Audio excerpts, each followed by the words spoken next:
So I showed you guys in the Real Faces of the Bible Part 2 some of the migration patterns of the Cushites. And what I want to show you is that the ancient Cushites and the Egyptians both migrated to North and South America thousands of years prior to white people arriving. But I showed you already the Cushites and their migrations out of the Sudan, and we can see that from the H block pyramids that they built in the Sudan, and then we see that they migrated to South America, and they also built these same H block pyramids in Bolivia and Pumapunku, which is in South America. So the many black civilizations that were known as the Aztec or the Mayans or the Inca, the many black civilizations who were inhabiting South America, these people were Cushites. And of course, white people tried to tell us that those who built the H block pyramids in Bolivia were aliens, just like they told us that the ancient Sumerians were aliens, but they were in fact both Cushites. So I've already shown you guys a lot about the ancient migrations of the Cushites who settled in South America. And in this video, I want to show you the ancient migrations of the Egyptians who migrated out of Egypt and eventually settled in North America. So before I start, I want to explain a few differences between the Cushites and the Egyptians. The Cushites are a race of black people with wide noses and woolly hair. And if you look at this Aztec couple on the left, you'll see that they are Cushites with woolly hair. And the Aztec and the Inca and the Mayans and the Olmecs were all Cushites living in South America, ruling this part of the world. Now, the Egyptians were a race of black people with straight hair and pointy noses, and they were classified by white people as black but not Negro. So another thing you need to keep in mind is that throughout history, from ancient times in ancient Egypt and Kush, all the way to ancient North and South America, Egyptians and Kushites lived alongside each other and they always married. So their children were a mixture of Kush and Egypt. So one way to study the migrations of black people is through studying all of the African crops that are native to Africa, but they ended up in North and South America thousands of years ago. So starting with cotton.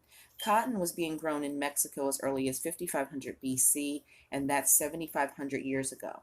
And cotton seeds dating to 2500 BC or 4500 years ago have been found in Peru and in Arizona as well in North America. So even though cotton is native to Africa, we know that at least 7,500 years ago, our ancestors brought cotton seeds to North and South America 7,000 years before white people showed up. So peanuts are a crop that is native to South America. So we can look at the migrations of the people by looking at the peanuts because peanuts are native to South America, but peanuts have been grown in Africa for thousands of years and in India as well. So this shows that the black people of South America who went to Africa with peanuts at some point in history, or it shows the fact that there was trade between the two at least. And in fact, white people went to Africa and India long before they came to North and South America. And white people thought and they documented that peanuts had originated in Africa because of the abundance in peanuts in Africa. Now, when Columbus came to North America, the black people living there ate yams. In fact, it's documented that Columbus took back yams to Europe on his fourth voyage. So yams are another crop that is native to Africa, but was also already being grown in North America. So that means the people living in North America when Columbus came here were black people who migrated out of Africa, bringing yams with them to North America. Now, things like celery, spinach, onions, peas, all of these crops found their way to the Americas at some point, but they are all crops that are native to Northeast Africa. So Northeast Africa is what they call the Middle East, and we know this is Israel, Syria, Libya, and all of the territory of Egypt, because this area is all originally Egyptian territory. So if you look at all of these crops and how all of these crops came from Northeast Africa, we also know that they came with the people who came out of Northeast Africa, so the Egyptians. So if we look at the tobacco plant, like cotton, tobacco was another crop that made white people rich in America. So the Mayans were growing tobacco 4,000 years ago in South America, and the spiritual leaders of the Mayan people would mix tobacco with other plants to create a trance-like state during spiritual ceremonies. They would also mix peyote and mushrooms with tobacco to make an alcoholic drink. So tobacco was being grown in South America long before um, Marlboros and Newports, long before the white man decided to add a bunch of chemicals, hundreds of chemicals, to a natural tobacco plant, um, and then sell it to you and call it cigarettes. And they've made trillions of dollars doing this and poisoning the people. And they have no logical explanation, of course, for adding poisons to cigarettes. They just do. But they've never said why. But we all know why. It's because they want to kill you. So, anyway, black people in North and South America were growing tobacco before white people showed up, and were also growing onions and spinach and peas and yams, and all of these crops came from Africa originally, and they all made their way to North and South America, carried by black people out of Africa. But of course, all white people will ever tell you is you're a slave, and they do this to keep black people continuously believing that they are slaves brought on boats from Africa. They do things like consistently make movies about slavery. Obama built a slavery museum, and they act like this museum is somehow a gift to the black people in uh, North America. A museum that cost hundreds of millions of dollars to remind black people of the transatlantic slave trade. And if Obama wanted to give a gift to the black people, he would have spent those hundreds of millions of dollars giving black people land and wealth, not a building that they can walk through and see a bunch of black people in chains. So they do things like this to keep the slave mentality alive and well. Because as long as you believe that you came to America as a slave, you will never know what white people have stolen from you. As long as you believe that North and South America was inhabited by some other people who mysteriously disappeared, and then white people brought all of you over after. As long as you believe these lies, then you will never realize that black people who are called African Americans are the Native Americans, and you so-called African Americans were already here. But again, black people protest one injustice after another, but you don't see black people in America organizing to protest about getting back land that was taken from them in the United States. They don't do this because they're too busy thinking and believing that white people brought them to America on slave ships. So, of course, they're not going to fight for something that they don't even realize they lost. So, if we look at the migration patterns of these people, the people who originally came out of Northeast Africa or Egyptian territory, these people migrated in.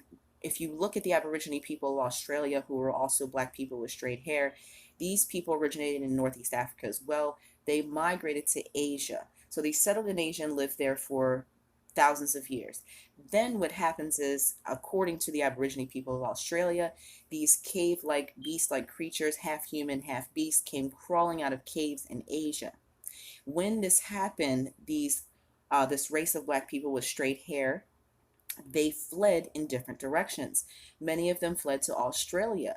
That's why the black people with straight hair living in Australia today, known as the Aborigines of Australia, are originally the inhabitants of Asia. They fled to Australia when these creatures came crawling out of their caves in Asia.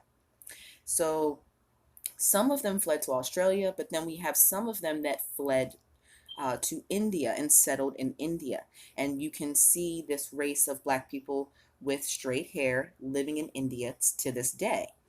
And some of them kept going even further across what is called a land bridge that's called the Bering Land Bridge. And it was a 1,000-mile long bridge or landmass connecting Asia to the Rocky Mountains in Canada. And they settled in Canada and all of North America. And if you look at the European explorers who first documented this race of black people with straight hair in India, They classified them as black but not Negro, with black skin, straight hair, and pointy noses. White people called them Indians. Then, if you fast forward to when white people came to North America, they found the same race of black people with straight hair in North America, and they called them Indians as well, because they were the same race of people found in India. So we can look at the migration patterns of this race, and we can also look at the crops that they brought with them from Africa thousands of years before white people showed up 500 years ago, which proves that the inhabitants of North and South America were black people from Egypt and Kush. And black people were already here, and from the 1500s to the 1800s, during the time of the so-called transatlantic slave trade, white people were being sold as slaves by black Moors all over Africa and Egypt in slave markets, just as Deuteronomy 28:68 says. But white people wrote history books, and they make movies, and they do all of this, and they do this to convince black people that they're nothing but cotton picking slaves from Africa.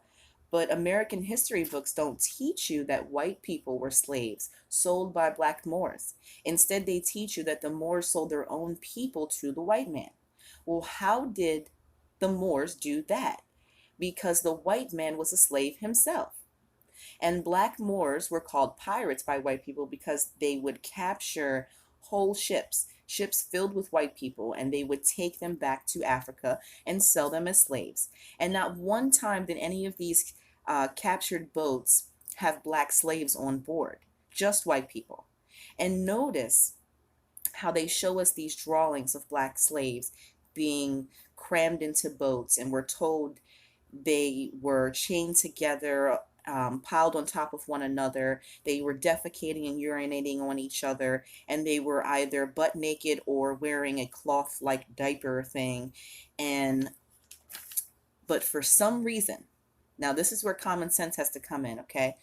For some strange reason, even though they show us that they packed um, black people on these ships. They packed them like sardines, and they were on these ships for months, swimming in their own feces and urine for months, starving them. But miraculously, they want us to believe that when they arrived to North America with all of these so-called slaves who are being sold, if you look at these slave posters, you'll see that they're not naked or emaciated anymore. They look like they've gained weight. They're wearing Indian clothing. They're wearing Indian headdresses, and they're holding a scepter, and they're no longer skinny and hungry looking and wearing a white cloth diaper like material around them. All of a sudden they look like the Native Americans. They look like the same black people that white people found already in North America when they arrived. And notice how not one slave poster says African slaves for sale, just Negro.